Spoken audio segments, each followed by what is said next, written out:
नमस्ते फ्रेंड्स। आज हम बात करते हैं भारतीय संविधान में भाग एक जिनकी बात करेंगे आज हम। यानी कि कितने भाग है तो हमारे 395 अनुच्छेद है। 395 अनुच्छेद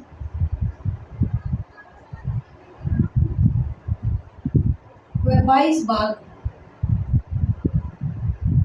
है 22। मूल भाग 22 ही है, वैसे जोड़े तो 25 पे थे, लेकिन ये मूल भाग 22 है तो 22 ही माना जाता है। ये 23, 24, 25 ऐसे नहीं माना जाता, ए बी सी ऐसे जोड़ दिया जाता है, लेकिन मूल भाग 22 है। अनुच्छेद 395 तो भाग 22 और अनुसूची जो कि पहले अनुसूची मूल संविधान में 8 थी और वर्तमान में है 12। वर्तमान में 12 अनुसूची है। अब बात करते हैं कि जिसमें भारत का संविधान बन रहा था, यानी देसी रियासतें थी, 552 देसी रियासतें थी, जिनको मिला के ये एक संघीय देश बनाया गया सरदार पटेल, बीपी मेनन और माउंटबेटन के सहयोग से।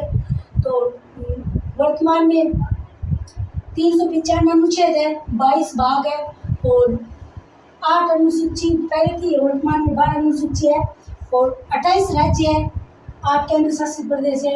यानी भाग 1 में फर्स्ट अनुच्छेद में देखिए तो संघ का नाम और राज्य क्षेत्र का उल्लेख करता है। यानी कि भारत एक संघ है और राज्यों का संघ यानी यूनियन है। भारत एक संघ है, यानी 28 राज्य व 8 केंद्र शासितों से मिलकर बना है भारत राज्य, यानी 28। वर्तमान में भारत में कितने राज्य है? 28 राज्य। 28 राज्य व 8 केंद्र शासित प्रदेश है। केंद्र प्रदेश 8 है और 552 देसी रियासतें थी, जिनको सरदार पटेल व बीपी मेनन जो कि उसी समय के IAS अधिकारी थे, वहाँ के सचिव थे, तो उन माउंटबेटन तीनों ने मिलकर एक संघीय देश बनाया। तो बात करते हैं अनुच्छेद 1 में संघ और राज्य क्षेत्र का उपबंध करता है, यानी भारत एक यूनियन टेरिटरी है। और अनुच्छेद 2 में नए राज्यों का प्रवेश या स्थापना उपबंध करता है, यानी राज्य चाहे विदेशी राज्यों को मिला सकते हैं। यानी जिस तरीके से हमने सिक्किम को भारत में मिलाया था, सिक्किम में अनुच्छेद 2 के तहत ही मिलाया था, क्योंकि इसमें लिख रखा है नए राज्यों का प्रवेश या स्थापना का उपबंध करता है, यानी विदेशी राज्यों की चाहे जमीन को मिला सकता है भारत उनकी अनुमति से। फिर हम देखते हैं अनुच्छेद 3। तो अनुच्छेद 3 में नए राज्यों का निर्माण और वर्तमान राज्य के क्षेत्रों, सीमाओं, नामों में परिवर्तन कर उपबंध करता है, यानी संसद को साधारण बहुमत से विधेयक पास करने का किसी नए राज्य का निर्माण और वर्तमान राज्य के क्षेत्र, सीमा या नाम परिवर्तन का अधिकार है। यानी हम देखते हैं कि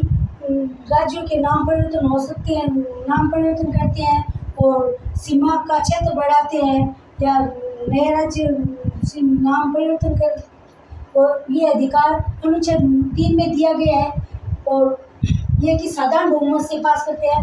साधारण बहुमत यानी 50% बहुमत, यानी राष्ट्रपति इसके लिए बाध्य होता है। साधारण बहुमत यानी राष्ट्रपति की पहले अनुमति ले ली जाती है। राष्ट्रपति एक तरीके से देखें तो जैसे पहले यानी उनको ये बाध्य ही होता है, उनको ये मानना ही पड़ता है। फूफा जी की तरह होते हैं राष्ट्रपति, मेन तो प्रधानमंत्री होते हैं, लेकिन राष्ट्रपति फूफा जी यानी उनको पूछ लिया जाता है, यानी ये निर्णय देने के लिए बाध्य होते हैं राष्ट्रपति। 50% बहुमत से उनका संशोधन किया जाता है, यानी 50% यानी 242 है तो 273 का 50% हो गया। 273 75 होता है, लेकिन 273 का 50% होता है। हम देखते हैं अनुच्छेद 4। तो अनुच्छेद 4 2 व 3 का संशोधन संविधान संशोधन 368 में है। संविधान संशोधन करके इसे बाहर रखा गया, संविधान संशोधन के बाहर रखा गया है। तो हम देखते हैं कि भारत अखंड भारत था, तो अखंड भारत का प्रथम टुकड़ा कब हुआ था? तो अखंड भारत का प्रथम टुकड़ा हुआ था भूरन रेखा, जो कि अफगानिस्तान में भारत के मध्य थी। उस समय जिस समय ये भूरन रेखा खींची गई थी, उसमें भारत आज़ाद नहीं हो रखा था, यानी भारत पाकिस्तान अलग नहीं थे, एक ही थे, तो ये भारत के साथ ही थी। और अब ये अफगानिस्तान और पाकिस्तान के मध्य है, क्योंकि जिस समय भूरन रेखा खींची गई उस समय ये भारत और पाकिस्तान एक ही देश था। और दूसरी अखंड भारत थी, यानी पहले पूरा अखंड भारत था, तो छोटे छोटे टुकड़े होते गए।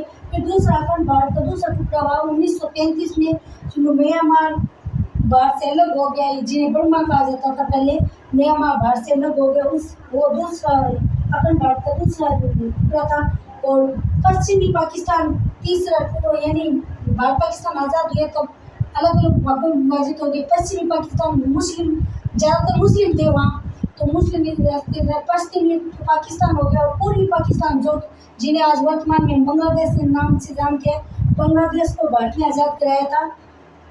तो पूर्वी पाकिस्तान वो ये अखंड भारत के ऐसे टुकड़े हो गए। फिर हम देखते हैं कि संविधान में राज्य का निर्माण में सीमा में परिवर्तन कर सका है। तो एमपी को छत्तीसगढ़ से अलग किया, एमपी से छत्तीसगढ़ अलग किया गया। 1 नवंबर 2000 को छत्तीसगढ़ नया राज्य बन गया। और फिर हम देखते हैं यूपी से उत्तराखंड एक नया राज्य बनाया गया, यूपी से उत्तराखंड बनाया गया, वो बनाया गया 9 नवंबर 2000 को। और फिर वहाँ बिहार से झारखंड अलग किया गया, वो 15 नवंबर 2000 को बनाया गया, नया राज्य बना। और फिर हम देखते हैं ये 552 रियासतें थी, उसमें 3 और तो सारी रियासतें मिल चुकी थी, लेकिन हैदराबाद, जूनागढ़ और जम्मू कश्मीर नहीं मिली थी। तो हैदराबाद को ऑपरेशन पोलो चला के हैदराबाद, यानी वहाँ पुलिस द्वारा उनको हैदराबाद को मिलाया गया भारत के अंदर सरदार पटेल के द्वारा। और जूनागढ़ जो कि एक मुस्लिम रियासत थी, लेकिन हिंदू थी, लेकिन राजा मुस्लिम था जूनागढ़ में। और जूनागढ़ में जनमत सर रही, यानी जनता से पूछ के जनता को पूछा गया कि आप किस में मिलना चाहते हैं। इसके जूनागढ़ के राजा थे, वो तो पाकिस्तान में मिलना चाहते थे, लेकिन सरदार पटेल ने जनता से जनमत संग्रह कराया गया, और जनमत संग्रह से जनता का बहुमत भारत की तरफ हुआ। तो जूनागढ़ को जनमत संग्रह करके भारत में मिलाया गया। और जम्मू कश्मीर के शासक थे हरी सिंह, जो अपना अलग देश बनाना चाहते थे, ना तो वो पाकिस्तान में मिलना चाहते थे और ना ही वो भारत में मिलना चाहते थे, वो अलग देश बनाना चाहते थे। तो तब पाकिस्तान जब आज़ाद हो गया था, तब पाकिस्तान ने वहाँ युद्ध प्रारंभ कर दिए। तो इससे हरी सिंह ने भारत से, यानी हरी सिंह एक हिंदू शासक था, तो भारत में सरदार पटेल को कहा, तो सरदार पटेल ने उनको विलय पत्र हस्ताक्षर के लिए बोल दिया, विलय पत्र हस्ताक्षर करके जम्मू कश्मीर को भी भारत में मिलाया गया विलय पत्र। तो आज हमने देखा कि संविधान की पुस्तक है ये, तो पुस्तक में इसमें 22 भाग है, 22 भाग 395 अनुच्छेद, जिसमें आज हमने 4 अनुच्छेद पढ़ चुके हैं, भाग 1 पढ़ चुके हैं। तो उस 22 अनुसूची जो कि मूल संविधान में 8 थी, तो वर्तमान में 12 है। और मूल संविधान जिसमें संविधान बना था उसमें राज्य भी 14 थे, और वर्तमान में 28 राज्य है, और 6 केंद्र शासित प्रदेश थे, वर्तमान में 8 केंद्र शासित प्रदेश है। 552 देशी रियासतों को मिला के बनाया गया। सरदार पटेल, वीपी मेनन जो कि IAS अधिकारी थे, जो कि भारत सचिव थे, उन्होंने और माउंटबेटन, इन्होंने मिलके हमारे संविधान को, अखंड भारत को एक अखंड रखा। और फिर हम लेके अनुच्छेद 1 में भारत संघ नाम और राज्य का क्षेत्र है, यानी भारत एक संघ है, यानी 28 राज्य है, 8 केंद्र शासित प्रदेश है। ये अनुच्छेद 1 में लिखा हुआ है, सभी बंद है इसमें। और अनुच्छेद 2 में नए राज्यों का प्रवेश, यानी नए राज्य भारत में मिल सकते हैं, जैसे हमने सिक्किम को मिलाया था, वैसे ही नए राज्य भारत का प्रवेश का उपबंध करता है, यानी विदेशी राज्यों को राज्य मिलाना। यानी भारत के राज्य चाहे तो अपनी सीमा से, भारत के अंदर सीमा बढ़ा या घटा सकते हैं, लेकिन बाहर से अलग हो ये इम्पॉसिबल है, ये नहीं हो सकता। तो अनुच्छेद 3 में नए राज्यों का निर्माण और वर्तमान राज्यों के क्षेत्रों सीमाओं नामों में परिवर्तन, यानी वर्तमान नए राज्यों की सीमा व नाम में परिवर्तन कर सकते हैं। जैसे काशी का वाराणसी, ऐसे नाम में जैसे योगी आदित्यनाथ ने बहुत सारे शहरों के नाम चेंज किए हैं, जैसे नाम ही परिवर्तन कर सकते हैं, सीमा को चेंज कर सकते हैं। बिहार को उत्तर प्रदेश को दे सकते हैं, उत्तर प्रदेश को झारखंड को दे सकते हैं, राजस्थान हरियाणा को दे सकते हैं, ऐसे सीमा परिवर्तन हो सकता है। लेकिन अलग से राज्य, अलग से देश नहीं बना सकता। ये हमारे संविधान में उपबंध लिखा हुआ है, यानी संविधान ये कठोर भी है और लचीला भी है। हमारा संविधान, भारतीय संविधान कठोर में लचीला दोनों ही है, दोनों का समन्वय है। तो इसमें हम राज्य से बाहर नहीं जा सकते, देश से बाहर नहीं जा सकते, राज्य से राज्य को सीमा में परिवर्तन कर सकते हैं।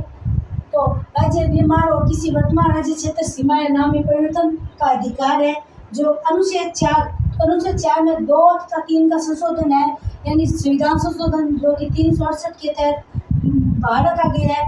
और 50% बहुमत से, यानी साधारण बहुमत से राष्ट्रपति इसके लिए बाध्यकारी है, साधारण बहुमत से इस पर कर सकते हैं। और फिर हम देखते हैं कि अखंड भारत का पहला टुकड़ा ड्यूरंड रेखा खींची गई थी, भारत और अफगानिस्तान के मध्य खींची गई थी। उसमें भारत पाकिस्तान अलग देश नहीं थे, और फिर भारत पाकिस्तान अलग देश 15 अगस्त 1947 को भारत आज़ाद होने के बाद ये ड्यूरंड रेखा अफगानिस्तान और पाकिस्तान के मध्य आने लगी। और अखंड भारत का दूसरा विभाजन सन 1935 में हुआ, जब म्यांमार बर्मा जो भारत से अलग हुआ। अखंड भारत का दूसरा विभाजन हुआ। और तीसरा विभाजन भारत पाकिस्तान, जिस 15 अगस्त 1947 को जब आज़ाद हुए, 14 अगस्त पाकिस्तान 14 अगस्त को आज़ाद हो गया था, भारत 15 अगस्त को हुआ था। तो 14 अगस्त को अखंड भारत का तीसरा टुकड़ा हो गया था, जो कि मुस्लिम बाहुल्य क्षेत्र था, वो पाकिस्तान में मिल गया। और पूरी पाकिस्तान, जो कि वर्तमान में बांग्लादेश के नाम से जानते हैं, जिन्हें अब हम देखते हैं कि और तो रियासतें सभी मिल चुकी थी, लेकिन 3 रियासतें थी जो उस समय नहीं मिली। तो हैदराबाद को ऑपरेशन पोलो के तहत मिलाया गया, और जूनागढ़ जो कि हिंदू राजा मुस्लिम था, वहाँ की जनता हिंदू थी, उससे जनमत संग्रह करके मिलाया गया। और जम्मू कश्मीर के हरि सिंह शासन थे, वो अलग अपना देश बनाना चाहते थे, लेकिन सरदार पटेल ने अपने प्रयासों से उस पर मिले पत्र पर हस्ताक्षर किए, जम्मू कश्मीर को मिला दिया, जहाँ 370 लगी हुई थी, लेकिन वो अपनी मोदी जी ने हटा दी है। फिर हम देखते हैं कि तो ये था हमारा पॉलिटी के अंदर भाग फर्स्ट, जिसमें अनुच्छेद 1 से 4 देख लिया है। अब भाग सेकंड में देखेंगे भारतीय नागरिकता, जो कि अनुच्छेद 5 से 11 है। तो दोस्तों कैसी लगी हमारी आज की क्लास, कैसी लगी बताना जरूर, जो भी क्वेश्चन हो कमेंट में बताना, और अपने दोस्तों को शेयर कीजिए करो, जो क्लास देख रहे हो, अपने छोटे भाई हो, जो भी पढ़ने वाला हो, शेयर किया करो, चैनल को सब्सक्राइब कीजिएगा। जय हिंद।